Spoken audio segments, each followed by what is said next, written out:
বিভিন্ন জিয়াবাদ বলুন, মুজিববাদ বলুন, আমরা কোনো বাদ বাংলাদেশে চাই না। আমরা বাংলাদেশ শুধু একটি বিষয় বসেছি, সেটা হলো বাংলাদেশের জনগণ। জনগণ হলো সভরেন্টির প্রাইম জায়গাতে থাকবে। সেই জনগণের মূল্যায়নে যে সংবিধান তৈরি হবে, জনগণকে ফোকাস করে সেই জনগণের পক্ষে আমরা লড়াই করতে চাই এবং জনগণের কাছে আমরা যেতে চাই।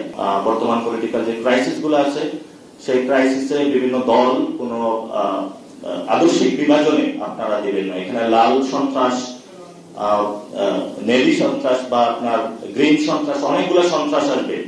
আমরা 24-এর গণ অভ্যুত্থান পরবর্তীতে কোনো জাতিগত কোনো বিদ্বেষ চাই না, কোনো সন্ত্রাসী কার্যক্রম চাই না। এটা যে আদর্শিক যে বিভাজন বাংলাদেশে রয়েছে, সেই বিভাজন থেকে আমরা সরে আসতে চাই। বাংলাদেশের জনগণের উপরে যে আঘাতটা করা হয়েছিল, সেটা হলো জনগণকে অন্ধকারে রেখে একটি সংবিধান তৈরি করা হয়েছিল, যে সংবিধানের মধ্য দিয়ে বাংলাদেশের মধ্যে একটি বিভাজনের রাজনীতি চালু করা হয়েছিল। সেই বিভাজনের রাজনীতি থেকে বাংলাদেশের গত 53 বছরে যে সংকট সৃষ্টি হয়েছিল, সংকটের একটি পর্যায়ে এসে 24-এর গণ অভ্যুত্থানে আমাদের অসংখ্য ভাই বোন শহীদ হয়েছে, আহত হয়ে এখন হসপিটালে মৃত্যুর সাথে পাঞ্জা লড়ছে।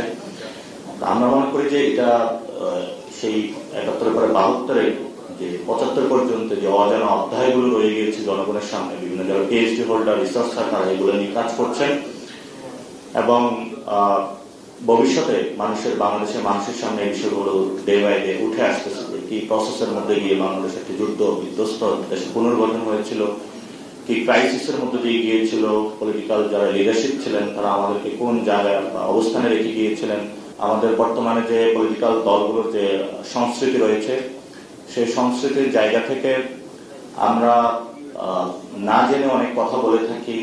আমরা গত 53 বছরে আমাদের যে transformation of power, transition of power বলতে পারি, সেখানে যেটা হয়েছে কোনোভাবে সুস্থভাবে আমরা একটি বাংলাদেশে কখনোই দিতে পারিনি জনগণকে।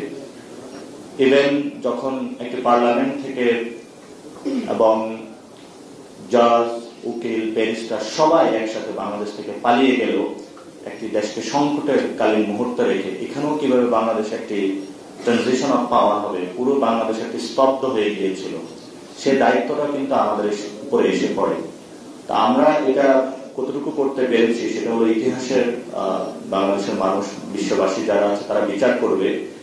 কিন্তু আমরা সেই সময় লক্ষ্য করেছিলাম যে বাংলাদেশও রাস্তায় লাশ পড়ে যাচ্ছিল হত্যাযজ্ঞগুলো থামানোর জন্য, এবং বাংলাদেশের যে পলিটিক্যাল সোসাইটি গুলো রয়েছে তারাও ওই সময় কোনো উদ্যোগ নিচ্ছিল না। ফলত আমরা, আমার যতটুকু মনে পড়ে, ঢাকা শহরে আমরা রাস্তায় রাস্তায় ঘুরছিলাম যারা বাংলাদেশে এডুকেটেড পার্সন ছিল, সিনিয়র লেভেলের এক্সপিরিয়েন্স পার্সন ছিল, যাদের বাংলাদেশের মানুষের প্রতি অনেক আবেগ, হৃদয় ক্ষরণ হচ্ছিল, তাদের থেকে বুদ্ধি নিয়েছি, পরামর্শ নিয়েছি, যার জন্য বর্তমানে এখনো আমরা নিশ্চিন্তে একটু ঘুমাইতে পারছি, বা আমরা এখনো চিন্তা করি না যে আমরা সিঙ্গাপুর হয়ে যাব। বাট সেই স্বপ্ন যাত্রা থেকে কিন্তু আমরা এই রাজনৈতিক বক্তৃতা সিরিজটা সেটা চালু করেছিলাম। আমাদের যারা বাংলাদেশের সূর্য সন্তান, ডায়াসপোরাতে যারা কাজ করছেন, বিদেশে গিয়ে কাজ করছেন, বিদেশি ইউনিভার্সিটিতে তারা এই বিষয়ে পড়াশোনা করাচ্ছেন স্টুডেন্টদেরকে এবং নিজেরাও গবেষণা করছেন। একটি বিষয় হলো, আমাদের বাংলাদেশের কোনো বিষয় যদি ঘটে থাকে যেটা আমাদের জন্য মর্যাদার জায়গা থেকে খুব ভালো কিছু না, সেই বিষয়টা আসলে লুকানোর কোনো কিছু নাই। সেটা যদি জনগণের সামনে আসে, মানুষজন জানে, আমাদের হয়তো কোনো সূর্য সন্তান যারা রয়েছে তারা উদ্যোগী হবে যে কেন এই বিষয়টা ঘটেছে, ভবিষ্যতে যাতে এই বিষয়টা না ঘটে আমরা সেখানে রিসার্চ ডেভেলপমেন্টের মধ্য দিয়ে একটা জায়গায় যেতে পারবো যাতে ভবিষ্যৎ বাংলাদেশকে আমরা রক্ষা করতে পারি।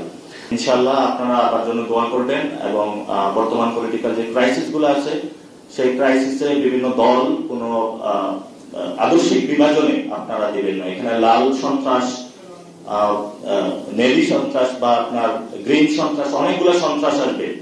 আমরা 24-এর গণ অভ্যুত্থান পরবর্তীতে কোনো জাতিগত কোনো বিদ্বেষ চাই না, কোনো সন্ত্রাসী কার্যক্রম চাই না। এটা যে আদর্শিক যে বিভাজন বাংলাদেশে রয়েছে, সেই বিভাজন থেকে আমরা সরে আসতে চাই। বিভিন্ন জিয়াবাদ বলুন, মুজিববাদ বলুন, আমরা কোনো বাদ বাংলাদেশে চাই না। আমরা বাংলাদেশ শুধু একটি বিষয় বসেছি, সেটা হলো বাংলাদেশের জনগণ। জনগণ হলো সভরেন্টির প্রাইম জায়গাতে থাকবে। সেই জনগণের মূল্যায়নে যে সংবিধান